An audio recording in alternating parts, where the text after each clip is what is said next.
attend your school and preschool. So we have 7 schools and 19 preschools in the Minnesota North District. And I asked all of our principals, and I just surveyed our preschools just about 2 weeks ago. And I asked people, what is the best thing about your school? And they say, what do you think, Kathleen? Well, I'm on. What do you think they say? If they say, what is the best thing about our school? They say we're Christ-centered, right? They'll say we're Christ-centered. That's great, and that's perfect. That's wonderful. But now let me tell you this. Do you know why millennials and Gen Zs go to your schools or preschools? Well, they go first and foremost because it's excellent. If you have an excellent program, people are going to come. The word of mouth is going to get out there. Parents are always talking to each other on social media. Where do you send your kids for preschool? Do they mask? Are they open yet, or whatever we have? And do they like the teacher? They're going to come because you're excellent. You know why the next reason they come? It's because it's safe. People want safety. Now, you might want to think about in terms of, I remember I went to one of our Lutheran schools, preschools, and I got in. I asked the teacher, says, how do you get in here? She says, oh, I'll let you in. She punched in the number and let me in. She didn't know me from boo. And I'm going, you might want to increase your security just a little bit. But they come because of safety. And, and there's a lively debate between liberty and safety right now in the whole nation. More people some people are willing to sacrifice liberty for safety. But that spills out into our church, our schools too. So we got to think about excellence, safety. The other reason people join churches is because their kids have a good relationship with their teacher. And now listen to this one. The fourth reason people like to come is because the parents have a good relationship with their teacher. We're talking millennials and Gen Zs. For some reason, they need a lot of reassurance in some ways. My daughter, when she was single, so she's like a 28-year-old single gal, she's teaching kindergarten at a suburban church, and she says, Dad, everybody's asking me for parental advice. I don't know, I don't have kids. And she said, I do my best, but my point of all this is that parents find this very valuable. And so, our listening ears need to be on. And so what's fifth in all this is Christ-centered. And I'm not trying to diminish it whatsoever. I'm just telling you, in the whole hierarchy of things, they're looking at Christ-centered maybe down the line. They think it's a good deal. I don't know about people out east. Out here, it still plays pretty well, but that doesn't mean that they're going to really be interested in going to our church or even being a part of it. It's just kind of a cool thing.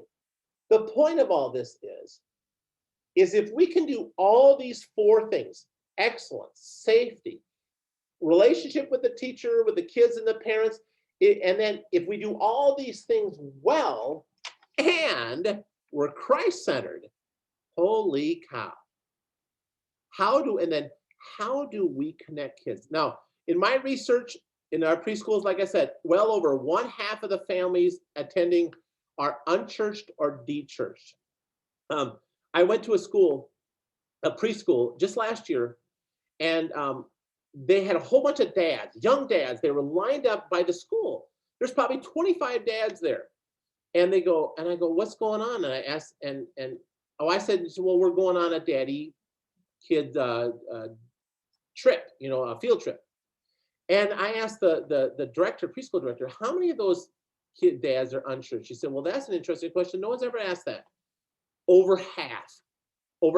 So there was 25 there. And she said, actually, in that one, I think there was like 18 of them out of the 25 were unchurched. And I went up to the pastor and says, brother, there's your mission field. He says, I'm too busy. And I get it. I'm not going to rip him because he is a busy guy. But And he was the one that was also complaining to me that he couldn't find new people. I'm going, well, there it is right there. And they're standing in your church. Okay. So the point of all this to say is never underestimate, even if you have a small preschool with a handful of students, maybe you have 10 or 18 and you have two groups of 10 or two groups of 12. Half of those people are unchurched. Those are people who need hope that we have, the hope that we have in Jesus Christ as Savior and Lord, the hope that takes away fear, that takes away doubt, that knows that he will have our back and that he will always be there for us. So that's our mission field. So the next question I asked, I said, how is your church involved in the ministry of your school and preschool? Do you know what most of them responded? Now most of them said, well, they support us financially, or they allow us to have fundraisers. You guys, you agree? Is that most of our churches, when they go, because I asked to a director, when I asked them, they said, well, they involve themselves financially, and then they allow us to sing at their church a couple times a year. And some of the ladies come and they fix stuff, or the men will come in and they will fix some of our broken stuff. And I think that's all really great. But we have to figure out now, and I don't have the answer to this definitively, because I think it depends on your situation. But we want to figure out, how are some ways we can reach families and connect with them? Okay, I got a list here. Pastors and Kathleen, am I okay yet? Okay, very good. Okay. Pastors and parish professionals that are connected to the congregation, you need to take this as your ministry. And what I mean by this is, can you get there early enough to welcome them when they get out of their car? One of the things that I did, we have a church in Walker, or a preschool in Walker, Minnesota, whereas huge lake up there, and it's right on the Indian reservation. Right next to it is the casino, and great fishing. Leech Lake is up there. It's just the best lake.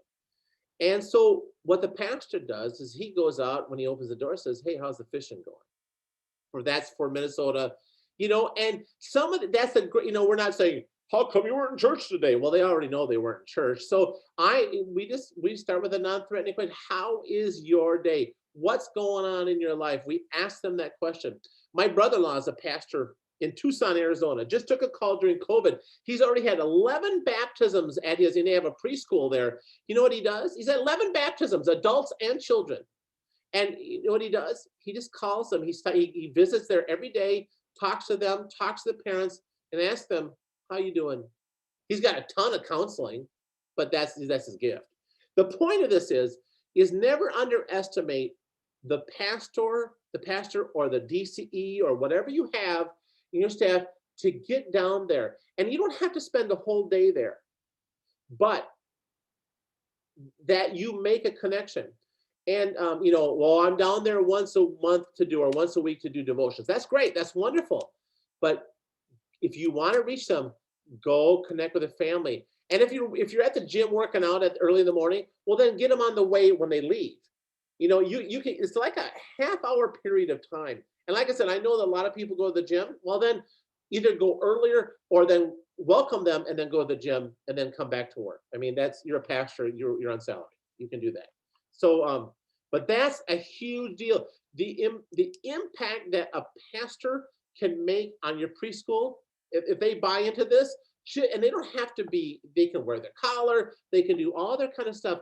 It's just being there and saying, how are you doing? Man, it makes a huge impact. Opening the doors, make the time. Multiple staff can split this up. Let them see you in action. Talk to parents about life. How are they doing? Ask them about their life. Don't just tell them what's going on. Here's a list of what we have going on at church. No, ask them. And they may say, oh, I know I haven't been to church.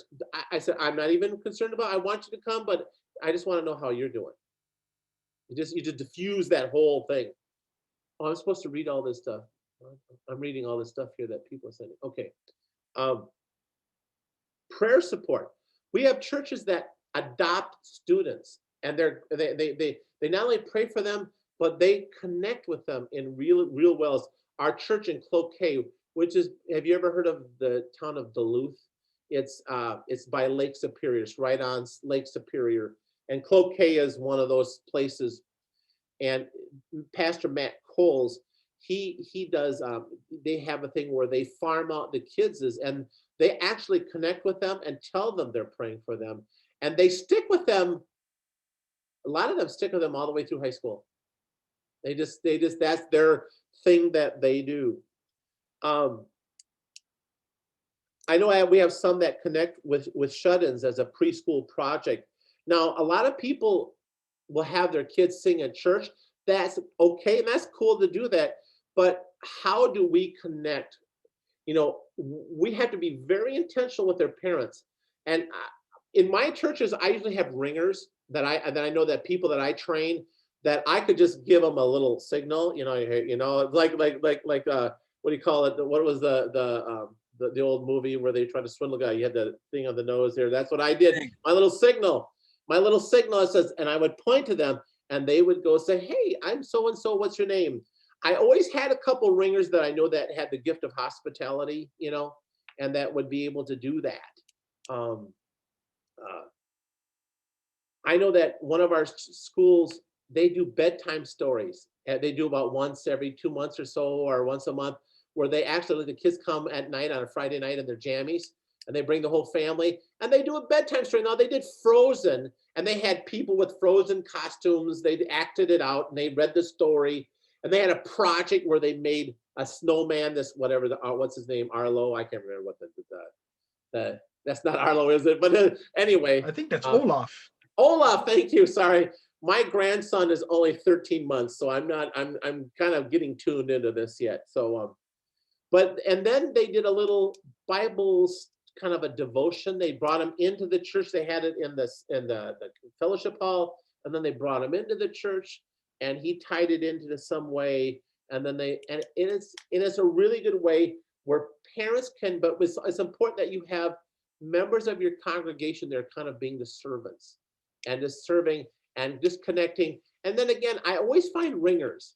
I don't want Crabby Mabel coming over, being the representative. There's other ways she can serve. She can go make the coffee in the back, but our Crabby Fred or whatever. I want to make sure that I have my people with the gift of hospitality that are there that can make those connections. Everybody's got a purpose and a role in their church, and some just aren't the first person I would put on the front lines. They're still with service of the Lord, but they're, you know what I mean? They're just not the ones that you'd have.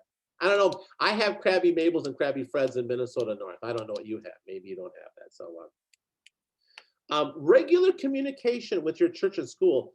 Share with them the victories. Let your congregation know what cool thing is going on every week. Doesn't have to be very long, but give them a snippet of what's going on so they can be an advocate. Make them feel that they're a part of the ministry. We're looking for, instead of the parents coming to us, we're looking for ways to own that ministry and go out to them. Do you guys follow? That's really important. Remember people's needs. They're always looking for excellence. They're looking for safety. They're looking for good communication. They're looking that you're Christ-centered. Trying to think what else I have. Well, it's 6:30. I suppose we stop at this point. Does that kind of give you some, is that what you're looking for? I hope that is. I hope, Kathleen, just if you don't like it, don't tell me. Tell me later. Yeah, I think it is, Monty. I think one of our biggest challenges right now is, as you said, it's helping our congregations to understand that the picture has changed, that it's not a matter of them coming to us for Christ anymore. They're coming to us for school. How are we touching them with Christ? That we need to be that hand of Christ in the school, our congregations and our pastors. And how are we going to do that? And convincing the congregations that that's the job. Kathleen, you know what we do in the Minnesota North? I've been writing devotionals. I told you about that, called Bring It Home. If you go to bringithome.church, you can see the devotionals. And the reason we do that is we want people not only to be in God's word, But we also want them to learn how to talk about the faith, because a lot of Lutherans don't. If you're Baptist or Pentecostal, you're really good at it because you do it all the time. But Lutherans kind of tend to give it, we're Lutherans and Catholics, we give that to the priest, the pastor, that's their job. Well, now with the COVID problem and all the problems that we have in our nation right now, this is the time where we can be really encouraging for people to learn how to verbalize what they believe. It's like when I taught catechism to kids, I would tell them, if you just think about it and don't say it out loud, won't get it. But if you say it out loud a lot, it'll come out. It's like you got to practice it. You got to practice talking about the faith, and that gives us. By the way, if you want to see that, bringithome.church. It just links you right to the Minnesota North website, and it shows you the devotional there. And there's even a really good deal for Arch books there that you can get. Great. Thank you. But it's all about changing and pastors are the gatekeepers to a lot of this. They really are. We can, Kathleen, that a school teacher or a director can stand on their head and shoot sparks out of their ears, but it ain't going to matter unless the gatekeeper lets them out. That's right. They're the front line with the congregation. Yeah, for better for worse, so that's right. That's right. Yes. But you got to insist. So, this ministry, we can make an impact. Let's see what we can do. Pastor, can we have 2 minutes at church so I can celebrate what our kids did and show them? Take pictures, show pictures. They always say facts tell, but stories sell. Right.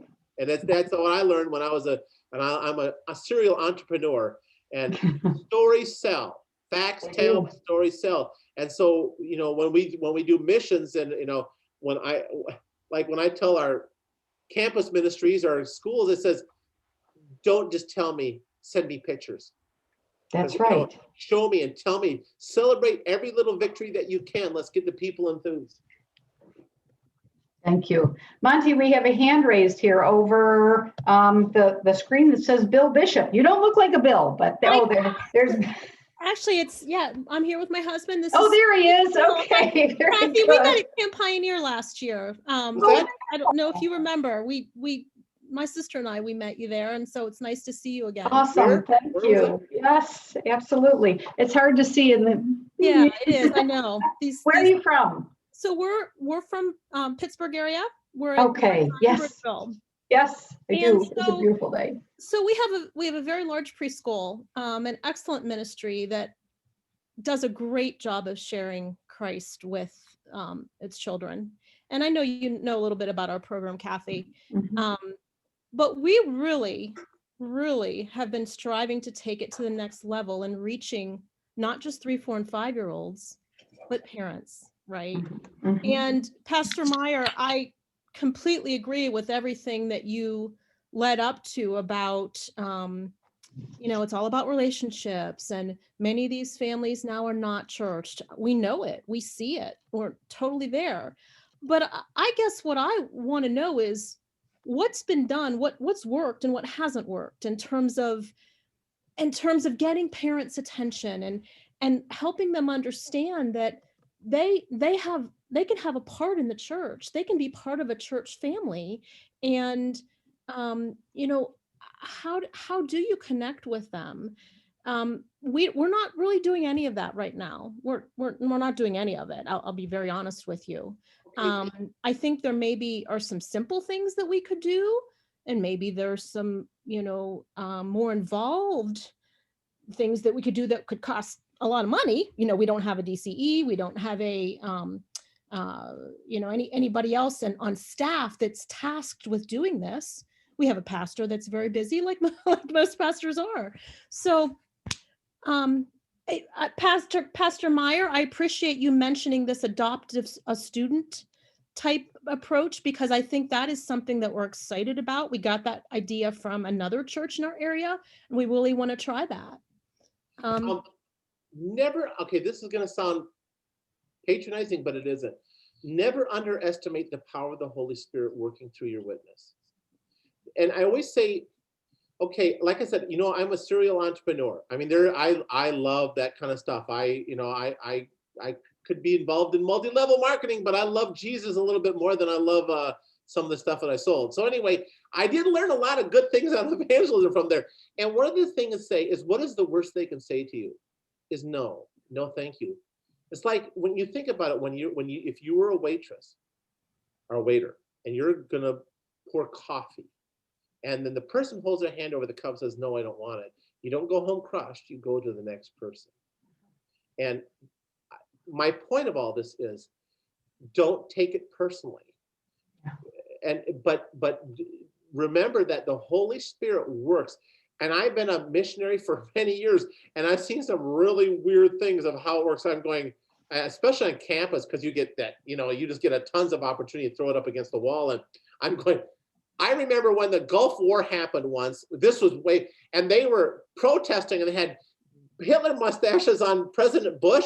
They were protesting, and I'm crotchety conservative, and I'm yelling at this guy, this kid, he's like 18 years old, and I'm telling your mom, know you're doing that. And one of my students who worked with me, she was pulling me away, said, PM, she called me PM, get over, let's go away. That kid became a believer in Jesus, and we fought politically the whole time we were there, but he came to know Jesus as Savior. And I'm not telling you to do it that way, but the point of all this is you just never know. And the worst they can say is no.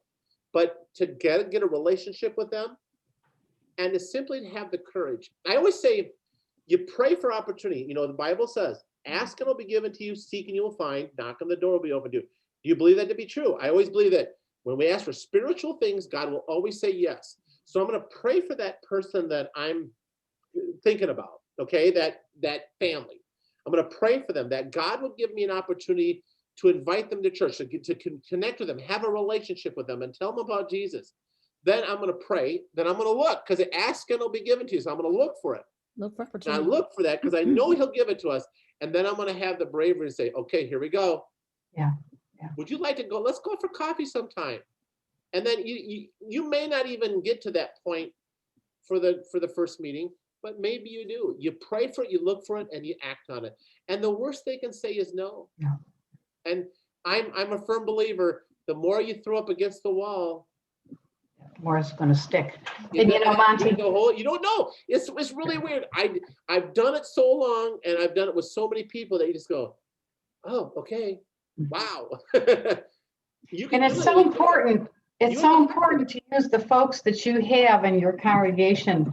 If you have a women's Bible study group, for example, would they be willing, if you did for each of your preschoolers, their name and one thing that you could pray for the child and one thing that you could pray for the family, and ask the family to fill out the form and send it back. You don't have to do anything, but is there one thing that we can pray for you for? And then that name would go, just the first names would go to those ladies, and those families would know that they're being prayed for, and relationships. Then you don't have to be the front line. You have these women who may have that gift of hospitality, Monte, that you were talking about, are willing to reach out with the family's permission to connect with these, and you get that one-on-one connection. You're exactly right, but also don't forget the power of a strong, godly man, a dad. Yes.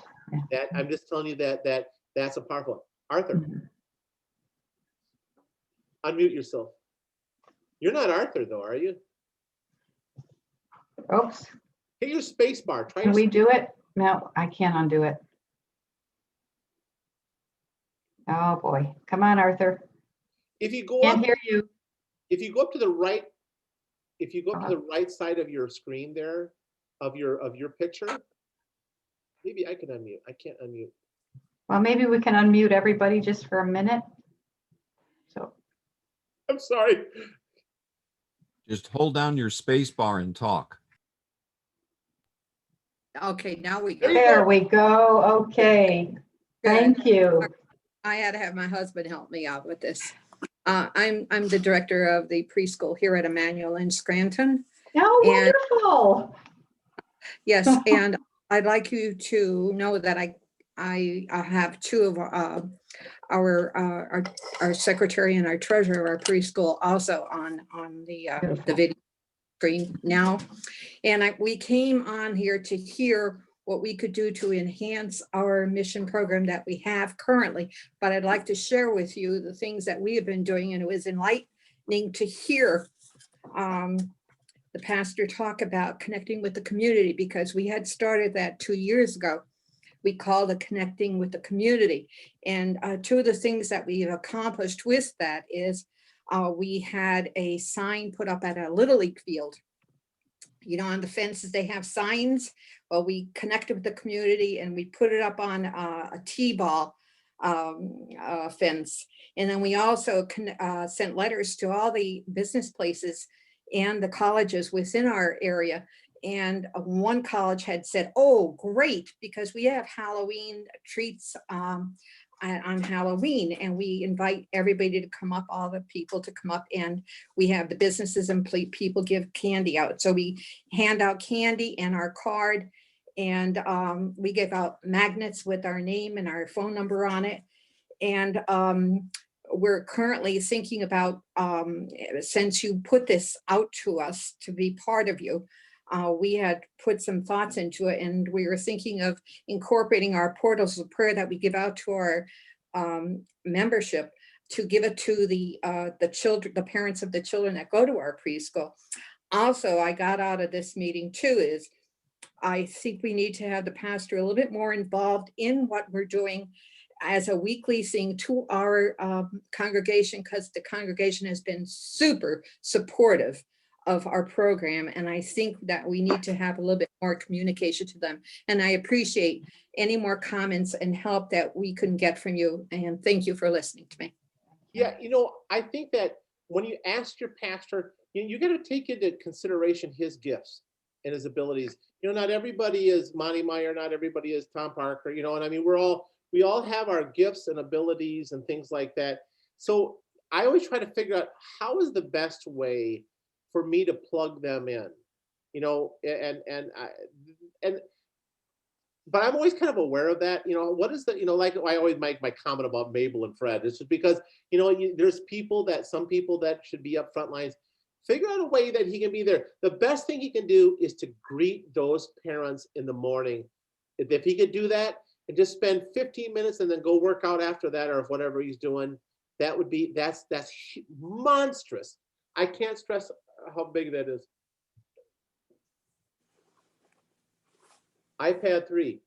Oh, hi. I'm Yeah. Becky Harris. I'm the director at Zion Lutheran Preschool in Bridgeville with, I work with Susie and Bill, and Tom and Lynn Carthy are on this too. Is that a sugar cookie you got? Oh, you know what? I'm decorating my kids' Valentine's cookies. Sorry. Oh, Like you're handing them out. Cookie right If away. I would.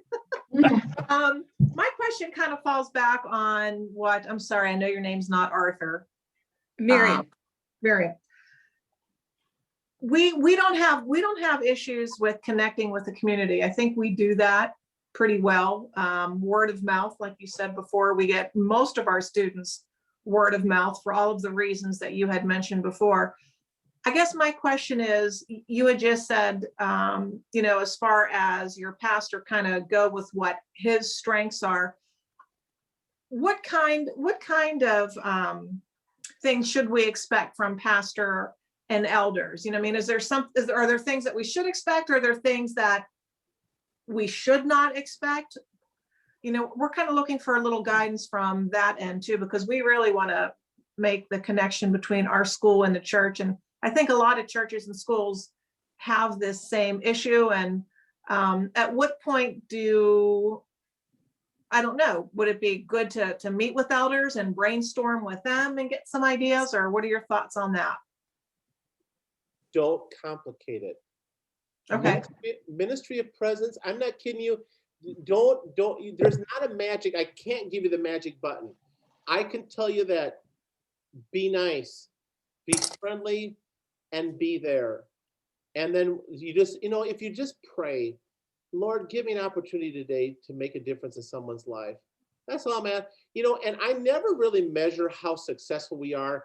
If your pastor is there and he's, you know, if he's doing those things like welcoming the students and trying, I consider that to be faithful. And now that I'm a middle manager instead of a, in pastor role, I gauge my, are they, like my missionaries and my campus ministries, are they out in this field? Are they doing that?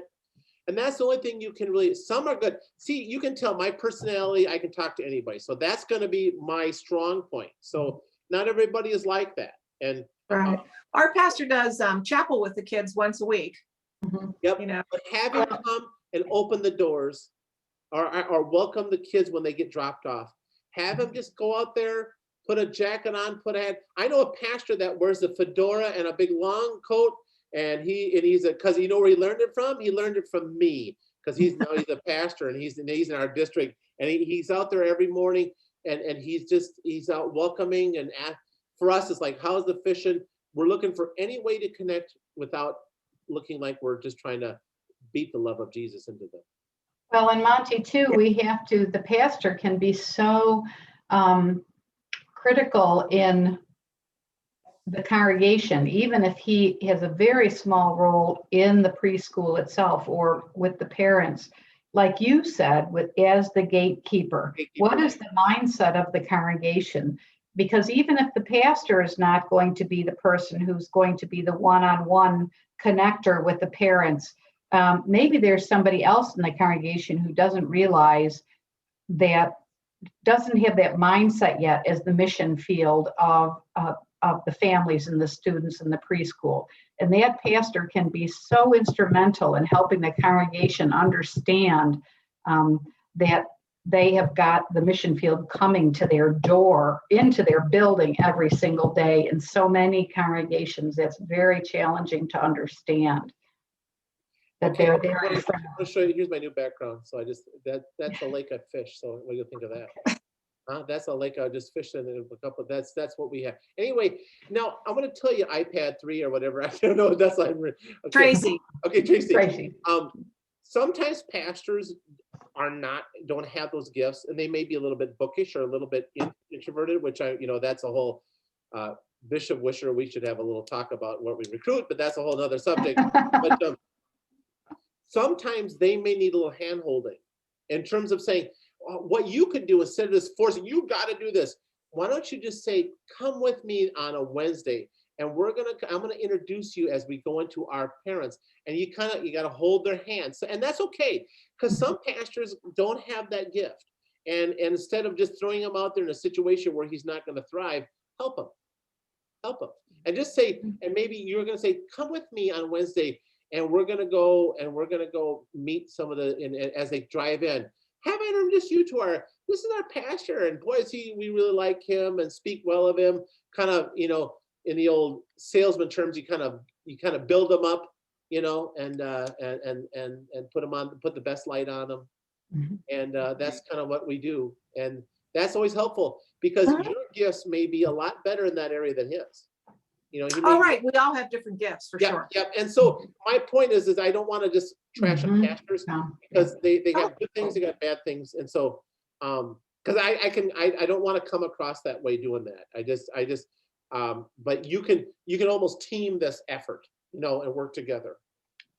And Monty, another way that our schools can really involve parents and pastors without being threatening perhaps to parents is through service projects, and very small service projects. And that, but again, you might have folks in your congregations who have a heart for Habitat for Humanity or the local SPCA. Can we collect blankets for the SPCA or something? Just something small where somebody in the congregation, a layperson that has a special love for something, is willing to work with the parents. And again, just establishing those relationships, not as a do you know Jesus, but as a, can we work together to support this right? I had a pastor. I have an interim principal, and he's also one of the professors at Concordia St. Paul, teaching for education. And I just asked him, I said, what would you want from a church that he's serving one of our churches, schools as interim superintendent or principal? And here's what he wrote. He said, I want them to be intentional Mhm. The school church be intentional in their outreach. The pastor has to connect. Family dinner nights, he says, were really good, where you had not only the just the parents there, but you find, and I'm kind of this way, I find ringers. There's, you know, you can open it up to the congregation, but I get certain people that I know that I can trust that will be winsome and got the gift of hospitality. Be intentional, not just a dollar source, not just, okay, we like you because you make our church grow and we make money off of the preschool or school. Include them in all the information and treat them as members, even if they aren't, like we would be praying for them. Yeah, just let them make sure that they're welcome, that they feel that they're a part of this. You got to figure out where is the on-ramp from school to worship. And like I said, with millennials, you know, they're also going to look for how are ways that our church gives back into the community. You know, connecting community is great, but how do you give back? I mean, like I said, I'm going to a church and the first thing I'm having a meeting with the public school. Did I tell you that? I'm going to meet with a public school in 2 weeks at this vacancy church, and I'm talking to the principal and the superintendent. I'm saying, what can our church do for you? Then I'm going to go to the fire department. I'm going to go to the mayor. And I'm going to go to the whatever, the Elks Club or whatever, VFW club. When I ask, what can we do? And we're going to start figuring out, they have this thing. Listen to this. It's a hot dog stand. They call it the Wiener Wagon. What a stupid name. Anyway, I just laugh. But we raise a lot of money with that. Well, we're going to give it away. We're going to figure out who we can give it away to, because I know we have a 4th of July celebration. We'll probably be open by then, hopefully. And we're going to figure out how we can connect to somebody, and then we're going to tell everybody. And what that does is this gives us opportunity. That's all we're looking for, is opportunity when they ask us why. Then we share the hope that we have in Jesus, right? That's right. Yeah. So again, it's looking at the resources that you have, the people that you have, the folks who have special gifts and talents, and using them. Hand is up with the bishops. Yeah. One thing in particular I wanted to ask you all about. It seems to me most of us that, you know, are involved with preschools and even in grade schools, of course, when you have that opportunity to have a Christmas event with families, or a end of school event where you're packing the sanctuary, for our situation, our sanctuary is never as full as when we have a Christmas event. I mean, literally, it's been packed to the gills. Right. And you look around and you think, wow, don't we have a captive audience here right now? Of course you're there to listen to the beautiful voices of the children. Of course you're there to celebrate their accomplishments. But what else do you have to say? What else can you say during that time that might make an eternal difference? Is there anything that you found that is important? Of course, to pray with them, but is there anything else that makes a difference? Well, as a pastor, I'll tell you this. I always preach the law to me and the gospel to them, because the law allows them to say, well, okay, I struggle with that too. So I preach it to me, and then I preach the gospel to them, and I make it very, very personal, very personal. And I don't know if that's something you share. The other thing I do a lot with the ringers. I'm looking for those people that I know that are visitors, and I got my group of wolves that are out there that I can just, I can send them. I mean, there's legendary stories about that at my church in Elk River, where we had a group of about 12 that I could just give them eye contact. Now, in my little area that I lived in, Vernon Center, you didn't need to do that because everybody knew everybody in a town of 315. So that was a whole different animal. But in your areas, I would find a group of people that this is their purpose in life and Sunday is to pick up on those signals and figure out how we can make sure that they feel welcome and that they feel like that they're loved. Yeah. And then all you are is looking for opportunity. The rest is just opportunity. It really is. It's just like, okay, let's see what God can do. And then and like I said, don't underestimate the power of the Holy Spirit working through. It's like, don't worry if you fumble. God works through your message. Right. Faith comes by hearing the message. The pastor says the gospel is the power of God for salvation. You know, all that stuff. And that really is true. Sure. And Sure. you can do this. You got to win some heart. I can tell you have a winsome heart. Find 3 more people. Find 3. That's one thing we did in business all the time. If you don't like what's going on, find 3 more people. Find 3 people that are like you that want to do this. Now you got a group. Yeah. And then you say, Pastor, we want to do this. How can we help you? How can you give us signals if they're a visitor? Can we be your evangel wolves? Is there anyone else who's had a particularly effective way of reaching folks at an event like this, whether it's a Christmas program or like a school musical or some kind of a concert? Go ahead, Lyle. Our congregation, once a year, normally non-COVID years, has an event where we make gingerbread houses. Wow.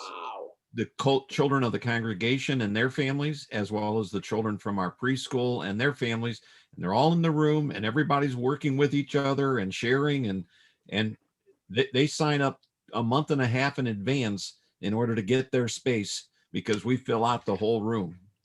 That's cool. That sounds like fun. And wow, what a great family event.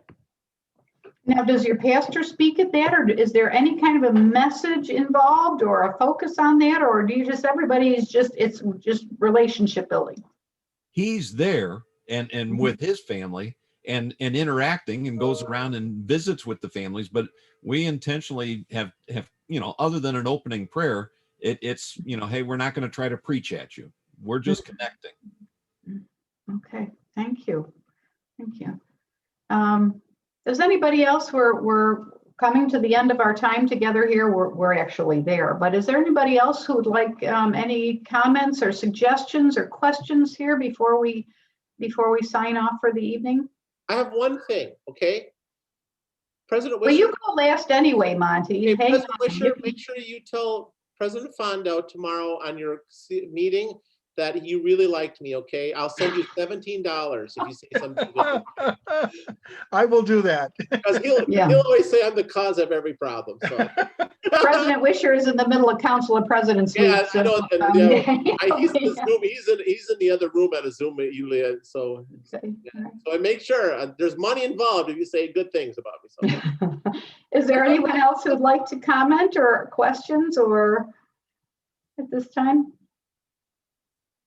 Okay, well, please feel free to reach out to me at the district office if you have questions for Monty. I can certainly forward something. Lyle, go ahead.